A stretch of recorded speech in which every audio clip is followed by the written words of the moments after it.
We know that when we get people right, we get business right. So I'd like to welcome you back to my podcast that focuses on 3 areas I specialise in: leadership, performance, and culture. You'll hear my guests talking about their experiences and expertise, and will be providing thought-provoking insights around putting the human factor back into business. Each conversation will be accompanied by a free downloadable guide to save the strain on your memory, and resources that will make it easier to put the great ideas we discuss into action. I'm your host, Lisa, psychologist, psychotherapist, and founder of It's Time for Change, and I thrive on conversations that make a difference. So reach out to me. My details are in the show notes along with the resources. Grab a cuppa, sit back, and enjoy.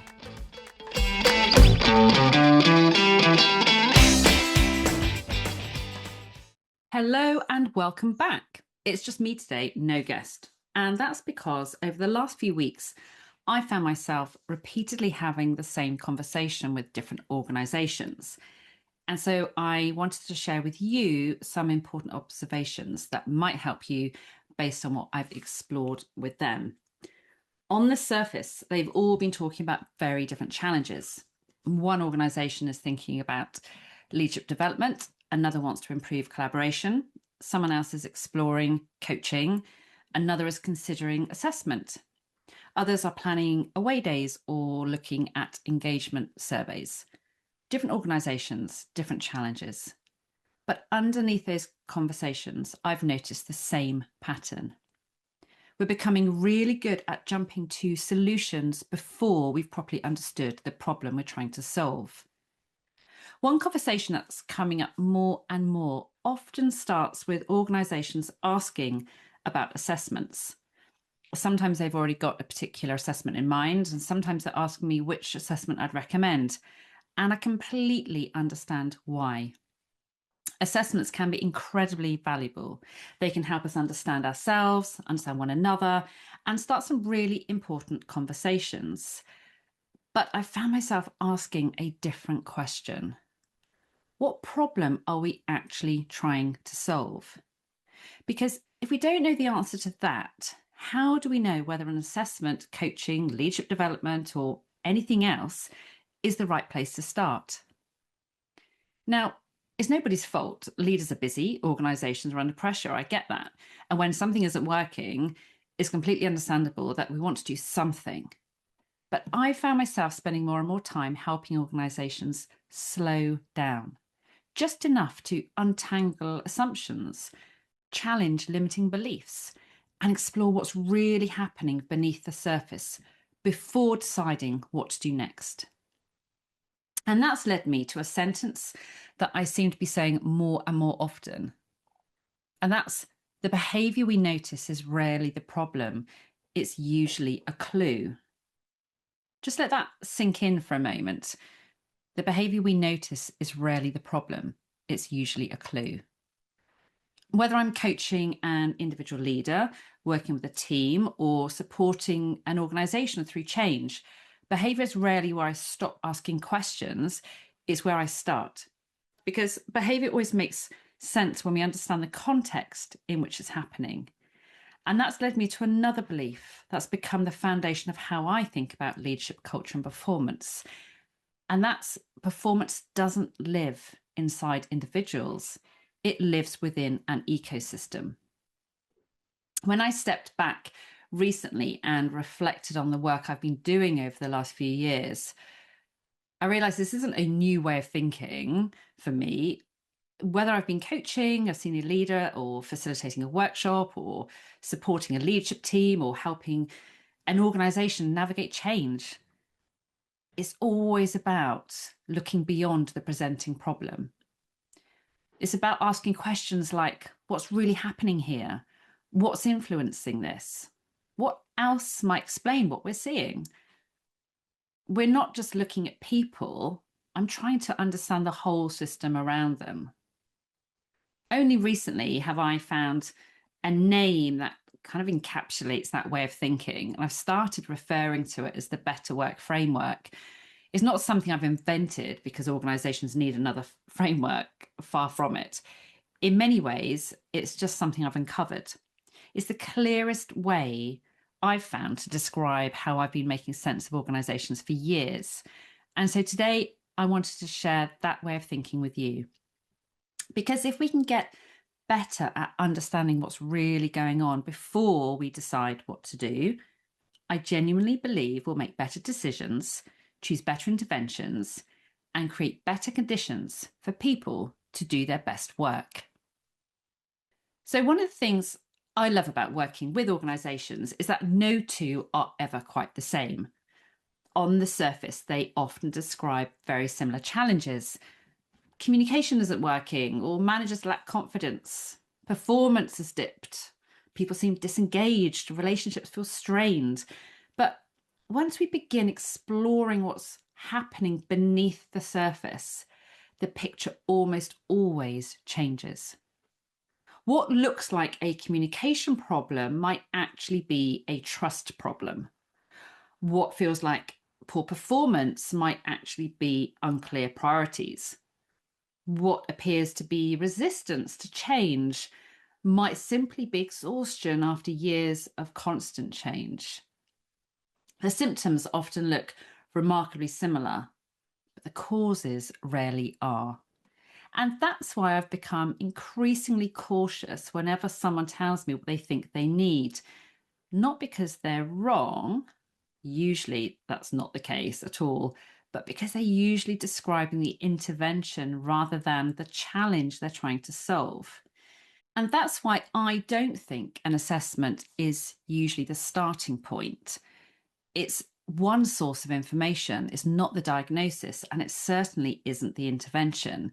In exactly the same way that coaching, leadership development, or a team workshop shouldn't become the automatic answer simply because they're familiar. The real question is always, what are we hoping this intervention will help us achieve? Because once we answer that, we can start exploring whether it's actually the right route. Let me give you an example. I was recently asked to coach a senior leader because there were concerns about his behaviour. People were worried about how he was showing up. There was even some speculation that perhaps this was rooted in something from his past and that was now playing out in the workplace. Now, it would have been very easy to accept that explanation. After all, the behaviour was visible. But rather than trying to assess and explain his past or assess him in terms of his personality, I became interested in understanding his present. What was his experience of work? What pressures was he under? What was happening in his environment? As we explored those questions together, a very different picture began to emerge. He'd recently joined the board of directors. He was hugely committed and genuinely wanted to succeed. But nobody had really helped him understand what success in that new role actually looked like. He knew he needed to perform. He knew people were watching, but he didn't have a clarity about what was expected of him. So, like many conscientious people do, he filled in the gaps himself. So he set himself impossibly high expectations. He convinced himself he needs to have all the answers. He put enormous pressure on himself to prove he deserved to be there. And eventually, that pressure became overwhelming. The behaviour people were seeing wasn't the cause of the problem, it was the consequence of it. Once we understood that, the conversation changed completely. It stopped being about fixing him, and instead it became a conversation about creating greater clarity. What did success actually look like? What did the CEO expect from someone at board level? What support did he need as he stepped into that role? The focus shifted from changing one individual to improving the conditions around that individual. And that's such an important distinction because it's often much easier to locate responsibility inside one person than ask what the wider organisation might be contributing to it. And that's exactly what I mean when I say the behaviour we notice is rarely the problem, it's usually a clue. The behaviour wasn't telling us who this leader really was, it was telling us something about the ecosystem he was working within. And once we understood that system, more, we understood the behaviour. And that's a very different conversation. It's a very different starting point. So, if behaviour is a clue, what's it a clue to? Well, that's the question that eventually led me to articulate what I now call the Better Work framework. As I've reflected on my work over the years, I've realised there's a consistent way I make sense of organisations, whether I'm coaching one individual, working with a team, or supporting an organisation through change. I always find myself widening the lens before narrowing in on a solution, because behaviour never happens in isolation. It's influenced by everything around it. And that's why I say performance doesn't live inside individuals, it lives within an ecosystem. When I'm walking into an organisation, I'm not looking for who's causing the problem. I'm trying to understand what's creating the conditions for that behaviour to emerge. So what does the system look like? And I tend to think about that in 5 connected areas. So first, there is the individual. What's helping this person do their best work? What strengths are they bringing? What pressures are they carrying? What might they be experiencing that we can't immediately see? And then I move to the team. So how are people working together? Where does collaboration happen naturally? Where do tensions emerge? What assumptions are people making about one another? What conversations are happening? And perhaps more importantly, what conversations aren't happening? And then I look at leadership. How are leaders shaping the environment? What behaviours are they role modelling? What are they rewarding? What are they tolerating? What messages are people receiving intentionally or unintentionally? And then I widen the lens again to the organisation itself. How are the structures, systems, priority and processes influencing behaviour? Where is there clarity and where is there ambiguity? What does the organisation make easy and what does it unintentionally make difficult? And then finally, I think about the wider environment, because organisations don't exist in isolation. There's economic uncertainty, growth, customer expectations, technology, change. All of these things influence how people experience work. None of these 5 areas operate independently. They're constantly interacting with one another. And that's why I describe it as an ecosystem, because if one part changes, then every other part feels the effect. People sometimes ask me what intervention I'd recommend. And my honest answer is often, I don't know yet. Because until I understand the whole system, I don't feel I've earned the right to recommend the intervention, not because I don't have ideas, and certainly not because I don't have experience, but because I haven't yet understood what's really driving the challenge. So if I recommend an assessment before understanding what's really happening, or if I recommend coaching or leadership development or team development, I might be trying to solve the wrong problem. I'd much rather spend a little longer understanding what's really going on than rush towards an action that feels right, but ends up not being what's needed and isn't the right thing to affect the change that the organisation actually wants and needs. And that's where I think we sometimes get ourselves into difficulty, because we become so focused on choosing the right intervention that we haven't spent enough time understanding the problem. And sometimes we jump to conclusions about what we need in terms of diagnosing the problem, and that becomes too fixed in one particular part of the bigger system, and usually on individuals in terms of their own personalities and how they show up, rather than looking at the whole picture. The Better Work framework isn't designed to tell organisations what intervention they need. It's designed to help them understand the problem well enough to choose what's right for their context. Because once you begin looking at organisations in this way, something interesting happens. You stop asking who's the problem, and you start asking what in this system is creating the conditions for this behaviour. It's a subtle shift, but it completely changes the conversation. Because behaviour isn't where I stop asking questions, it's where I start. You stop asking who's the problem, what do I need to know about individual traits, and you start asking what in this system is creating the conditions for this behaviour. It's a subtle shift, but it completely changes the conversation.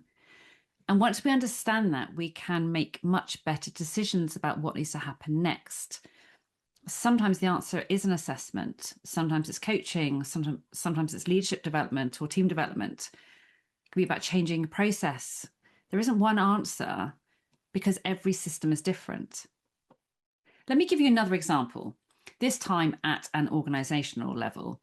So I was approached by a large organization that wanted management development. Their brief was clear. They wanted the managers to be more consistent. They wanted to raise standards. And understandably, the solution they were considering was management training. Now, I could have gone away and designed a management program. In fact, that's what they expected me to do.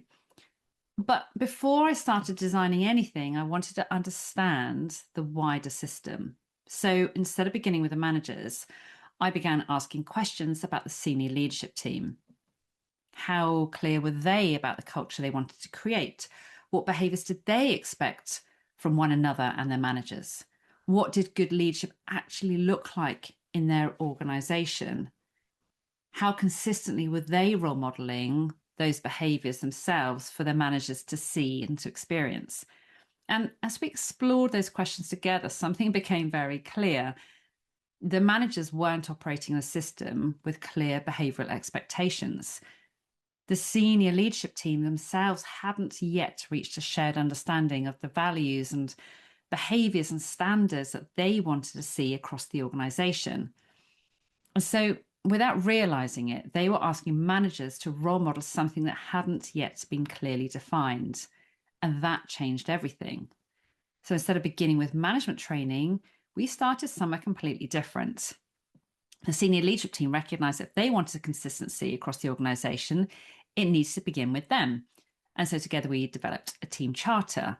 We explored what good leadership looked like, how they wanted to work together, how they would make decisions, how they would challenge one another, how they would hold each other to account. And in many ways, they realised they needed to become the example that they wanted everyone else to follow. And only once that foundation was in place, did it make sense for them to think about supporting their managers. The intervention changed because our understanding of the problem changed. And I think that's a really important point. The quality of our interventions is only ever as good as the quality of our diagnosis. If we'd started with management training, would it have helped? Probably. Would managers have learned something useful? Almost certainly. But would it have addressed the wider conditions influencing those managers on a daily basis? Probably not, because the issue wasn't actually capability, it was clarity. The organisation didn't need better managers. It first needed greater alignment amongst its leaders. And that's the power of looking beyond the obvious. It's also why I don't believe organisations should start by asking, what intervention do we need? Or what assessment do we need? I think a better question is, what are we hoping to achieve? Because once we're clear about the outcome we're trying to create, we're in a much stronger position to choose the right route to get there. And sometimes that route will include an assessment, sometimes it won't. Sometimes coaching is exactly what's needed, sometimes it's not. That's why I believe one of the most valuable things we can do as leaders is become curious before we become certain. So where does all this leave us? Well, if you're leading a team, an organisation or a change programme, I'd encourage you to pause the next time you hear yourself or maybe someone else say, we need X, Y, or Z. Fill in the gap yourself. Maybe it's improving performance, better communication. We need people to understand each other better, so we need some assessment. Maybe that's exactly what's needed. But maybe before deciding on that, I wonder if there are some different questions you could ask first. Like, what are we actually trying to achieve? What's making that difficult at the moment? What evidence do we already have? What assumptions might we be making? What else could explain what we're seeing? And perhaps the biggest question of all, what in our system is creating the conditions for this outcome? Because once we start asking that question, something shifts. We're no longer looking for someone to blame. We're trying to understand. We're no longer rushing towards the solution. We're becoming curious about the problem. And I genuinely believe that's where better decisions begin. You might still conclude that an assessment is exactly the right place to start, or coaching, or development for a leadership or manager team, or to change your processes. Better Work Framework doesn't tell you what the answer should be. It helps you ask better questions before deciding what the answer is. And in my experience, the quality of our interventions is only ever as good as the quality of our diagnosis. And that includes making sure we're diagnosing the right thing. So I'll leave you with 3 thoughts that I hope stay with you long after this episode. The first is that behaviour we notice is rarely the problem. It's usually a clue. The second is performance doesn't live inside individuals. It lives within an ecosystem. And finally, before asking what intervention do we need, perhaps ask, what are we really trying to understand and what's really getting in the way? Because once we answer that question, the right intervention often becomes much clearer. And when we begin to understand the whole system, we stop trying to fix people and start creating the conditions where people can succeed. And I think that's a much more hopeful way of thinking about leadership. Because while individuals have responsibility for how they show up, organizations have responsibility for the conditions they create. The two are inseparable. Thank you for listening. If today's episode has prompted you to think differently about what's happening in your own organization, I genuinely love to hear from you. What behaviors are you noticing? What might those behaviors be telling you? And what might happen if you widened the lens before deciding on the next step? Until next time, thanks for joining me. If you enjoyed listening to this conversation, there are 3 things I invite you to do. First, click the link in the show notes to download the resources for this episode. Secondly, help me extend the reach of this podcast by leaving a quick review on Apple or wherever you listen, and please share this episode with your colleagues so that you can discuss what resonates for your team. And finally, as usual, I invite you to reach out to me on LinkedIn or through my website so that we can keep the conversation flowing. I know listeners often say they're keen to implement some of the key takeaways, but find it tough without guidance or extra support. If that's you, drop me a line and let's chat. Be sure to check out itstimefforchange.co.uk, where you'll find a whole heap more to support you to reflect on and develop your own practice. And while you're there, join the Leadership Lens to stay up to date with bespoke support services like my retained partnerships, where I'm by your side through all things leadership, culture, and performance. Feel free to reach out if you want to know more. I'm a great sounding board for challenges and ideas for development, so grab all the details you need from the show notes. I'm really looking forward to hearing from you and to welcoming you to my next episode coming soon. Join me then.